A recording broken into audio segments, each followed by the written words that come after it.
Ребята, всем привет! Сегодня у нас на обзоре монитор от компании Feelworld F6. Это сенсорный монитор для видеосъемки.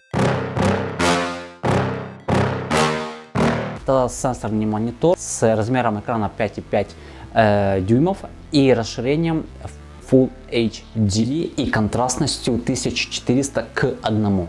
F6 откалибрированный по цветовому стандарту REC 709 HD. Монитор оснащен 4К HD входом и выходом, соответственно, это позволяет транслировать данное изображение на более большой экран, если это нужно, например, в студии. Также данный монитор питается от двух типов аккумуляторов. Это аккумуляторы для Sony и аккумуляторы для Canon. Что касается меня, я хотел бы вам сказать, что данный монитор очень мне понравился именно в плане эргономики. Да, то есть давайте я подключу какую-то батарею. Это батарея типа Sony NP750, да, то есть это средненькое значение.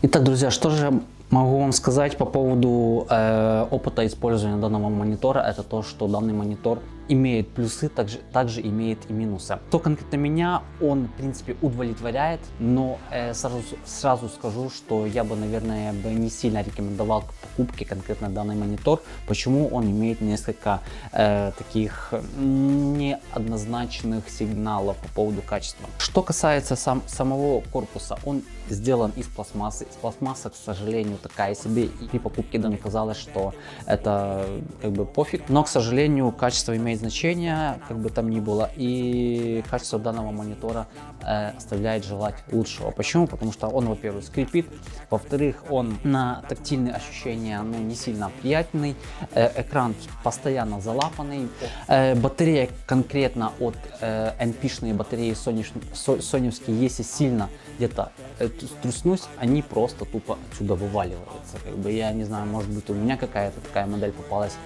но, к сожалению, так и есть. Поэтому я, когда при подключении данной батареи, то есть, чтобы вы понимали, вот смотрите, вот так, тем более, если вы будете снимать какой-то обзор или какую-то динамическую сцену, это очень нехорошо. Поэтому я хочу попробовать еще кэнонские батареи сюда подключить, потому что здесь есть такая кнопочка, и я так понимаю, кэнонские батареи имеют какую-то фиксацию. Что касается плюсов данного монитора, мне очень сильно зашла вот это вот крепление, оно очень сильно классное, удобное, и к нему претензий нет.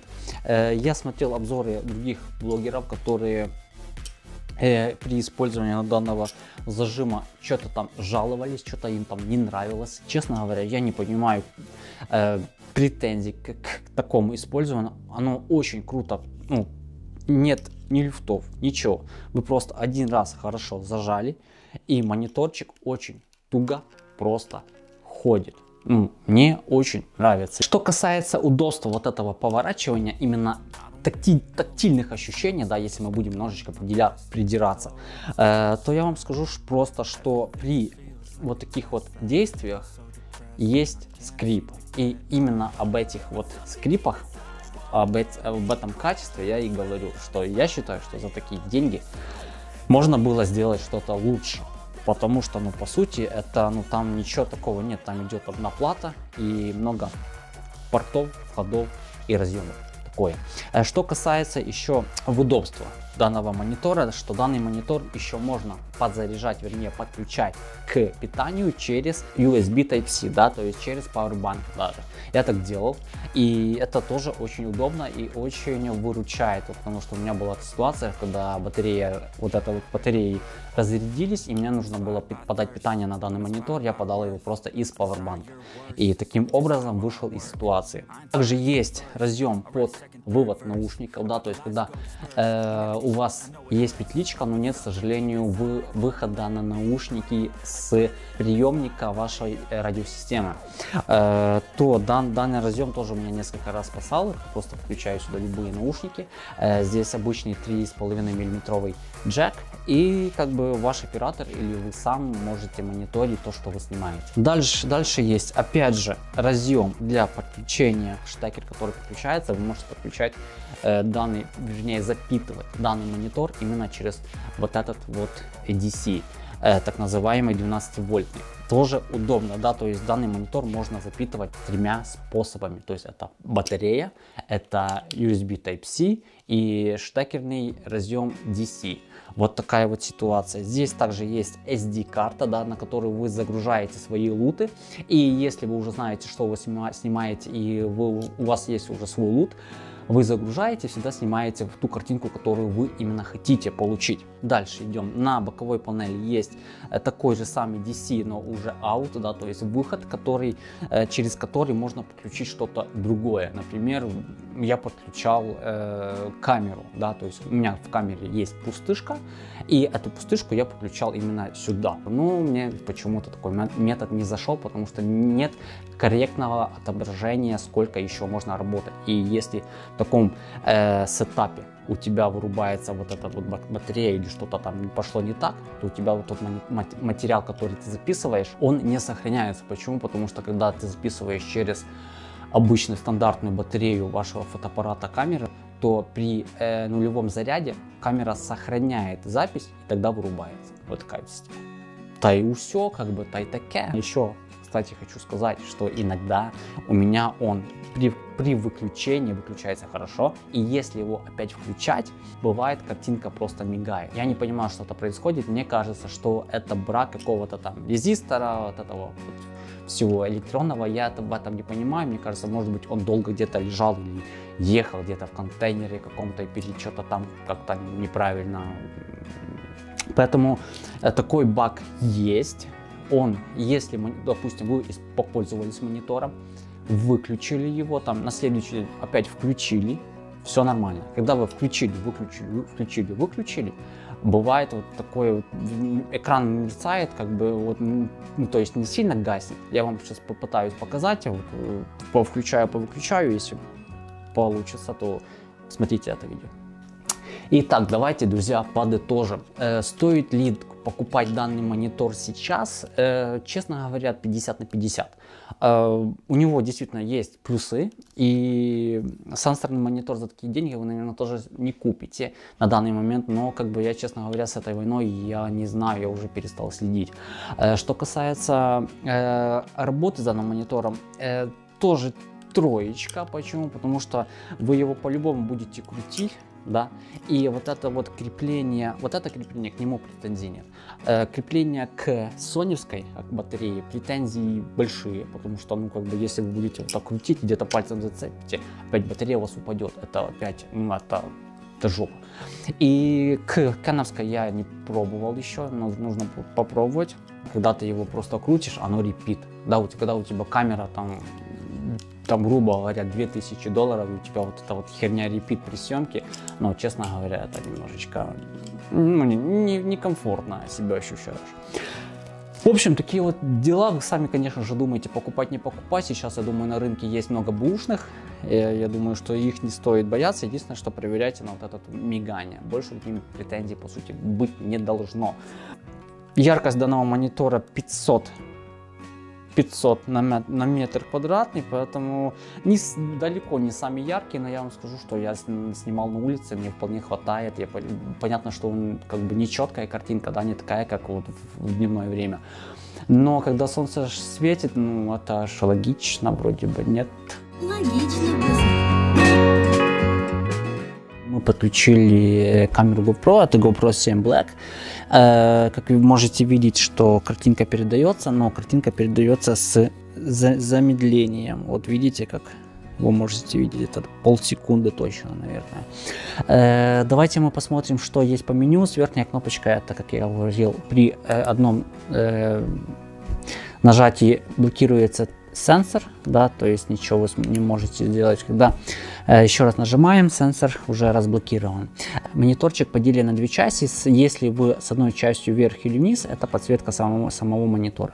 В данный момент это 100%. Самое минимальное это 1%, да, то есть здесь градация по 1% идет, что очень удобно.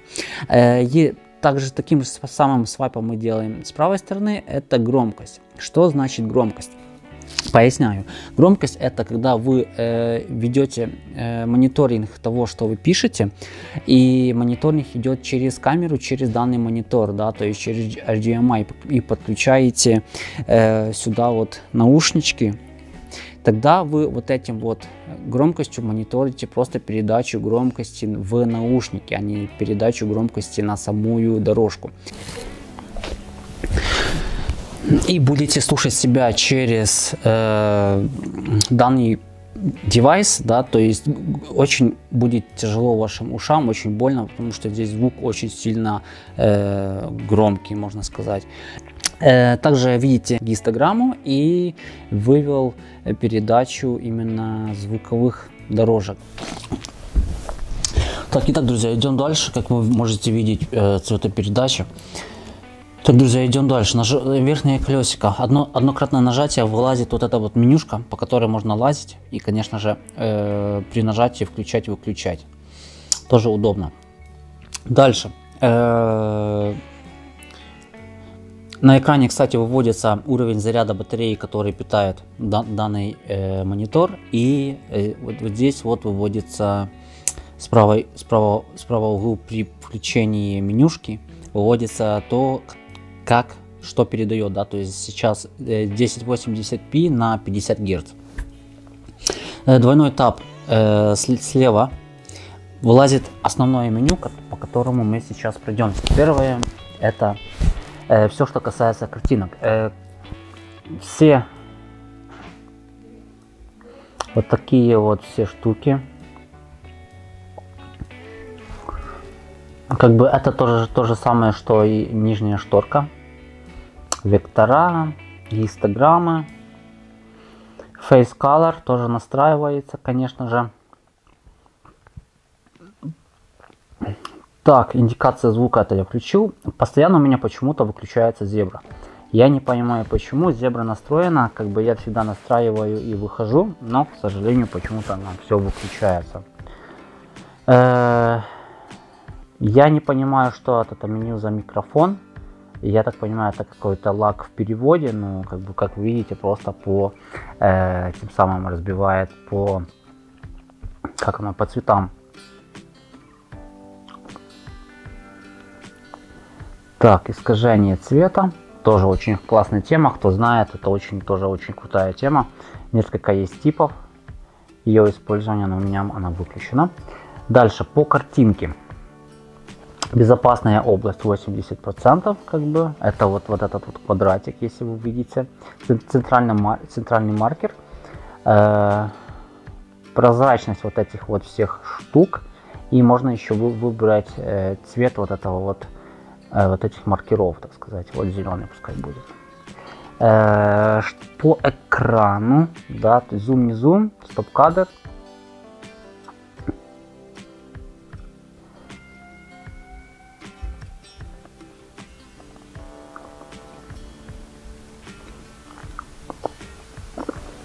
Разрешение видео — это то, как картинка передается, отображается, вернее, на данном мониторе.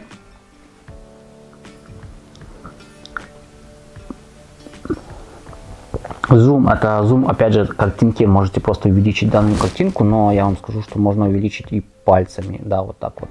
То есть увеличивать можно до, как вам будет удобно, как бы тоже достаточно удобная фича. Что тут еще есть?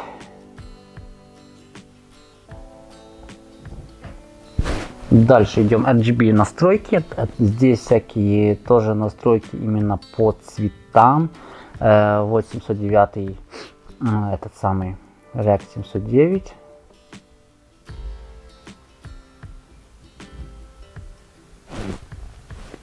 По цветам здесь также можете загружать свои луты, настраивать отображение цветов на данном мониторчике. Да, вот как вы можете видеть, яркость и контрастность, тон, резкость и тому подобное.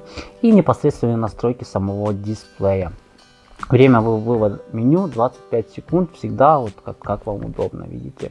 Есть русский язык. Української мови, на жаль, немає.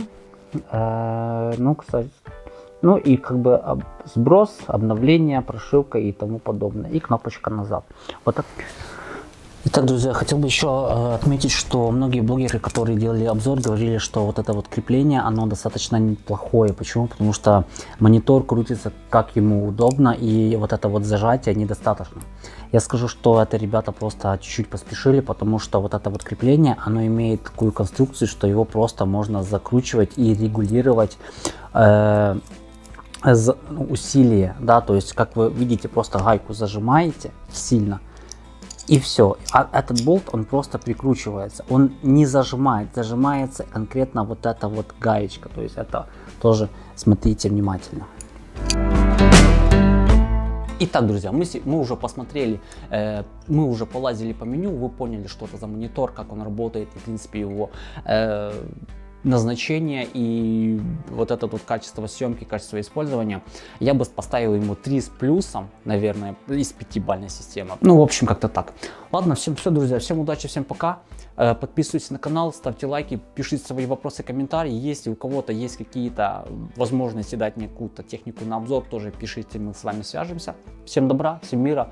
И очень сильно надеемся, что эта война уже наконец-то закончится и все будет хорошо. Все. Слава Украине! Все.